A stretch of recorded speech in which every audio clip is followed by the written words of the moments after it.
This holiday season, skip the crew socks and ugly sweaters. Shop the Lenovo holiday sale and gift the gamer on your list with the PC they really want. With deals this great, you may end up buying yourself one too. With new Intel Core i9 processors, they'll be able to go beyond performance in game without compromise. Gaming happens with Intel. Head to Lenovo.com now.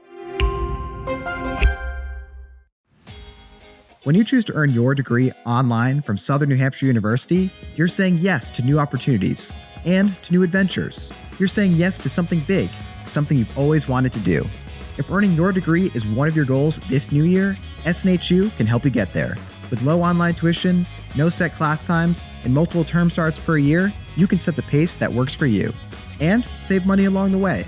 Visit snhu.edu today to get started. Hey there, strangers. We're sharing one of our premium episodes called The Panics, first released this past spring, to give you an idea of what you can expect from our extra content. If you like what you hear, well, you can find more of it, and ad-free, on our premium channels. Twice a month, we drop extra full-length ad-free episodes on Patreon and Apple Premium. This month, we're releasing our 66th and 67th premium episodes. So get on board with the cool kids and subscribe. If you also want access to early and ad-free versions of our main feed episodes, you can find that on Patreon.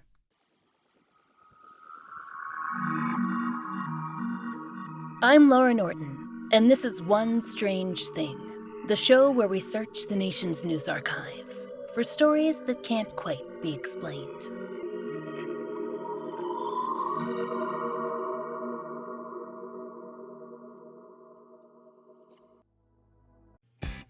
These days, being an adult can feel more overwhelming than it does fun. Any kids out there willing to trade places? No? Worth a shot. But you know who can rekindle the magic of childhood? Apple and Eve juice. We were the first to put juice in a box, and 50 years later, we're still packing the joy. Our fresh, delicious fruit taste transports you right back to the goodness of childhood, where afternoons of water balloon fights and rollerblading were made even sweeter by a refreshing sip of juice. And with refreshing juice blends bursting with flavor, it's as good for your kids today as it was back then, when joy was yours for the taking. So when the grind dulls your shine, tap your inner child to reclaim it. Sing your heart out in carpool. Play hide and seek in the supermarket. Relive those joyful moments with your kids by shopping Apple and Eve at a store near you. Apple and Eve, let's kid ourselves. This holiday season, skip the crew socks and ugly sweaters. Shop the Lenovo holiday sale and gift the gamer on your list with the PC they really want. With deals this great, you may end up buying yourself one too. With new Intel Core i9 processors, they'll be able to go beyond performance in game without compromise. Gaming happens with Intel. Head to Lenovo.com now. Strangers. It's no secret that fear can be catching. Spooky stories told around a campfire are always a little more scary, with the gasps jumping from one person to the next, right? That is the fun version. Then there are the other incidents. You know, the witch trials, the satanic panics, the national toilet paper shortages. But one way or another, they all seem to come down to a combination of fear and panic, spurred by a threat of some sort, even if that threat might be, well, imagined. What's a little more complicated, though, are those situations when it's unclear whether people have a good reason to be acting the way that they are. You may recall that we covered just such an incident in our premium episode, The Bus, which detailed a possible poisoning on Canadian public transit. Passengers were sure that they were experiencing the effects of a chemical attack, but some scientists believe it was simply hysteria. They argued that the mind is a powerful thing, and in the wake of fear stirred by the Amerithrax mail attacks of 2001, the idea wasn't so unbelievable. The stories we have for you today are in the same vein, but without such a clear-cut cause and effect. And the setting is quite different too. American high schools, in different decades, and in different states. We imagine, though, that they had some similarities. Slamming lockers, laughter in hallways, teachers calling out for students to get to class. But one event occurred in the early days of the social media age, and the other when students had more limited means of communication. They were stuck with face-to-face contact, phone calls, and the like. So, let's start in Mount Pleasant. That is the one in Mississippi, not West Virginia. No Mothmen were present as far as we know. It's a town at the northern edge of the state, just a few miles from the Tennessee border. And in April of 1976, something very odd overtook the local high school, Sand Flat High.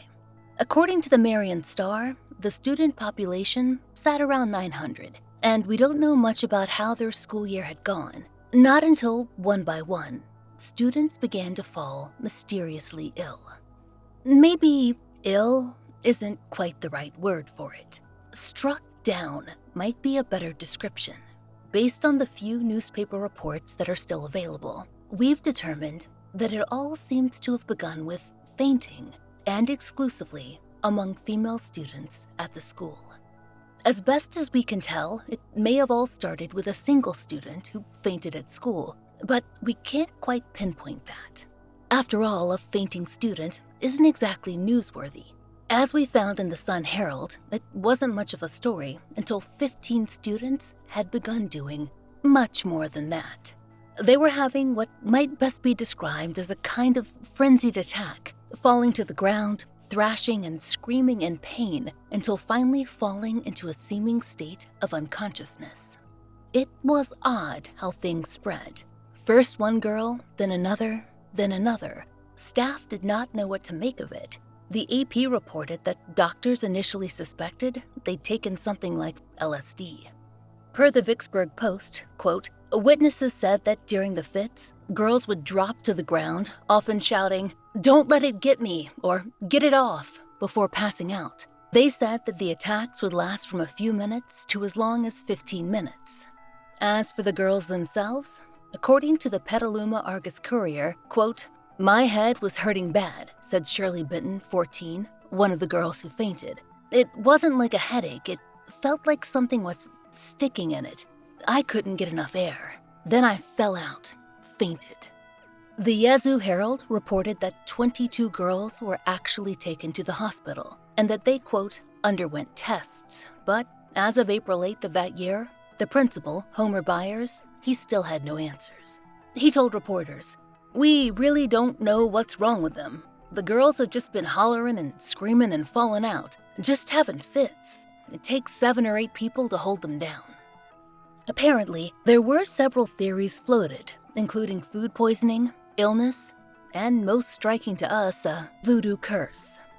Per the Marion Star, there was actually a rumor going around that a particular girl at the school had knowledge of voodoo, please don't ask us how, and was, quote, putting hexes on the other students. The cause, they claimed, was romantic troubles. But the principal, he had a hard time buying that one. And another solution was posed, more different drugs. But that was ruled out by local narcotic agents, although they did pick up a few students and one unlucky teacher for marijuana possession. We say unlucky because that teacher actually got arraigned.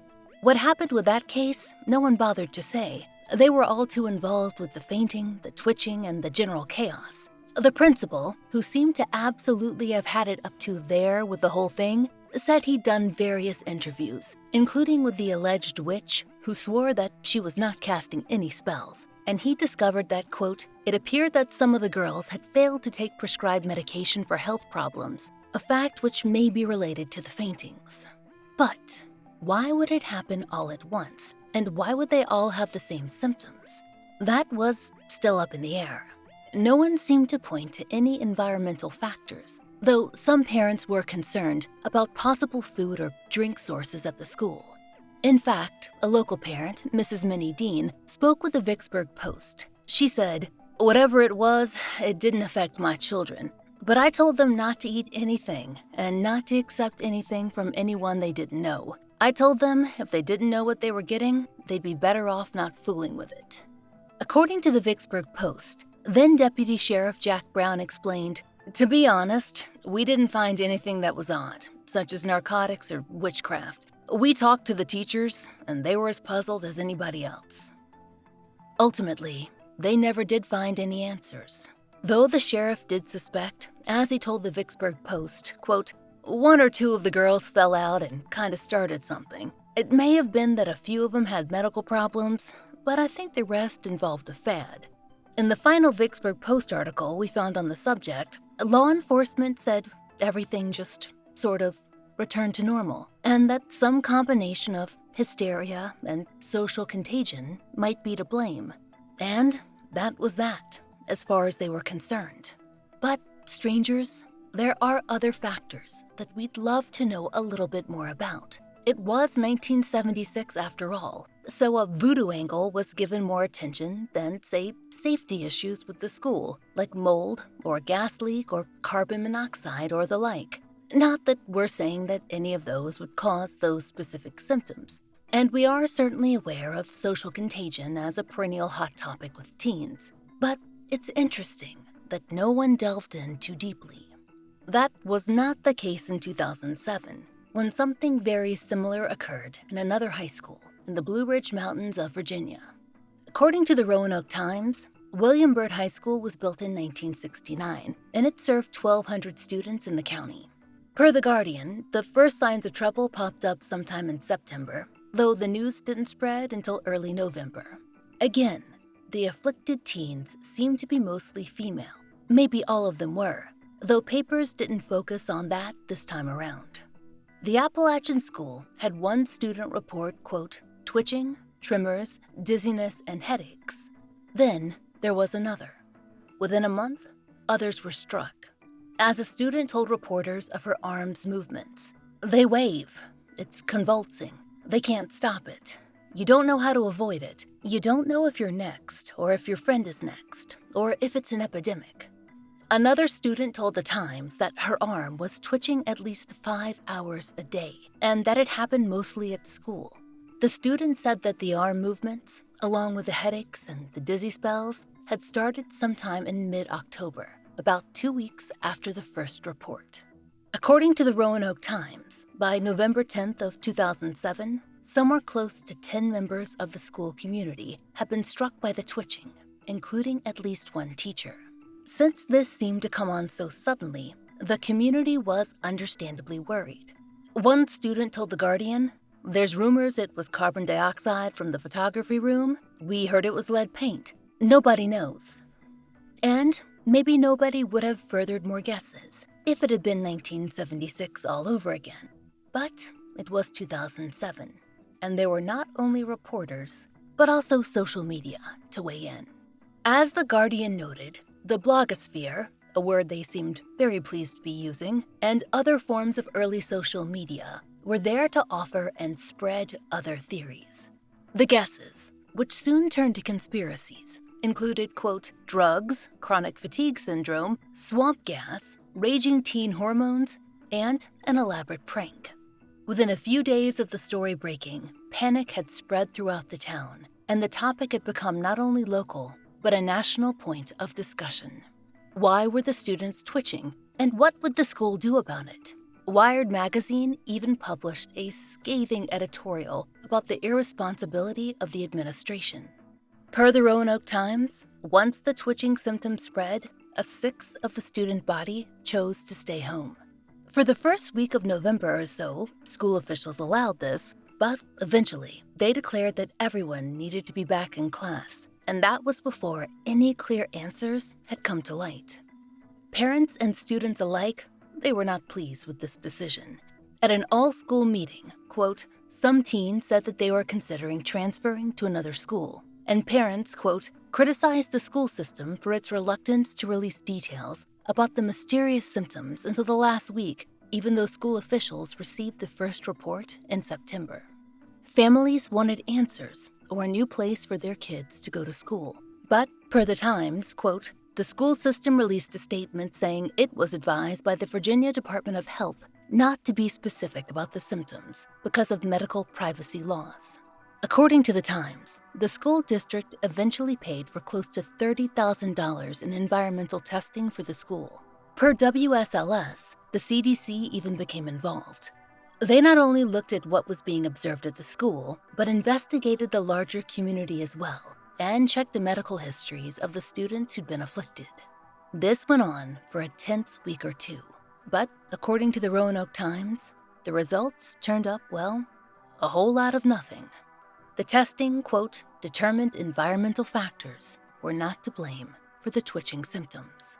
In fact, these tests ruled out, quote, increased levels of carbon monoxide, mold, pesticides, herbicides, and volatile organic compounds as possible causes.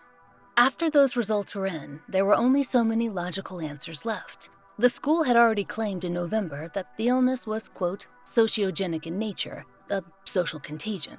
They now had some backup for their original assertion. And, per the Times, the state health department agreed in its official findings. They explained that, quote, stress in the group setting may have played a role in causing the symptoms experienced by many of the affected individuals, but this does not mean that these individuals suffer from any psychological disorder. In short, they could find absolutely no cause. One student had sudden onset illness at school, and then others followed. But interestingly, no one suggested drugs or, we must point out, voodoo. No one used the word fad either. Rather, they focused on stress and on anxiety. Very 21st century, and a very different take on teenagers than was presented in 1976. But the results were the same. Their experiences were ruled psychological rather than physiological, and everyone, they were expected back to school. So, it seems it was all in their heads, which certainly can happen. We've all felt sick because someone around us was sick, right? It's a trick that any of our minds can play. Except for one strange thing. Perhaps there were some things happening at William Byrd after all, at least based on what was discovered more than a decade later. In 2023, the Roanoke Times reported that renovation efforts did uncover asbestos, something that had not been found in earlier inspections. It was, quote, concealed in a structural bulkhead. Now, that is not unusual for older buildings, including many homes. But the issue with schools is wear and tear that the average house does not experience. According to the National Educational Site on Asbestos, it's safe when left undisturbed. Quote, but most of these materials are now deteriorating and can easily be damaged during negligent maintenance work or improper abatement procedures. And it's hard to say just how much is in any school, or whether it's been exposed through deterioration, even when major construction hasn't begun. Now, we are not saying that the students in Virginia were exposed to asbestos. Their symptoms don't align well with asbestos exposure. But the fact that it was missed is what's interesting. If one thing was ruled out and then popped up as actually present, how many other factors could have possibly been at play in these panics? We know, strangers, social contagions are certainly real. But is it also possible that at least some of these experiences reported throughout the years could have been more nuanced than early reporting led us to believe? As an interesting side note, we also found several reports of gas leaks at William Byrd in Virginia that made us raise a brow or two as well. Now, these also came a good decade later, but it was an interesting footnote and proof that, in an old building, things can go wrong. Ultimately, what does this add up to? We can't rightly say. Both cases were dismissed, though the 2007 incident was certainly taken more seriously by parents and administrators. And we think that has a lot to do with social temperature, with access to information, with changing views on young women, who were the primary affected in both incidents. But the authorities ultimately landed on the same conclusion in both cases, translated into different languages for different times. Certainly, there have been a lot of social contagions, panics, fads, frenzies, and there will be plenty more. But how many had a possible underlying cause? Something real, something true that maybe we failed to see. If even a few might have, that would be fascinating. That might be discovered later and could have some impact long after the cases have been closed and archived in the annals of the Mass Hysteria Hall of Fame. It is certainly cafeteria food for thought. We hope you'll join us next time for another premium exclusive episode of One Strange Thing. Oh, and if you wouldn't mind, please take a moment to rate and review our podcast on your favorite app. It helps us find more listeners.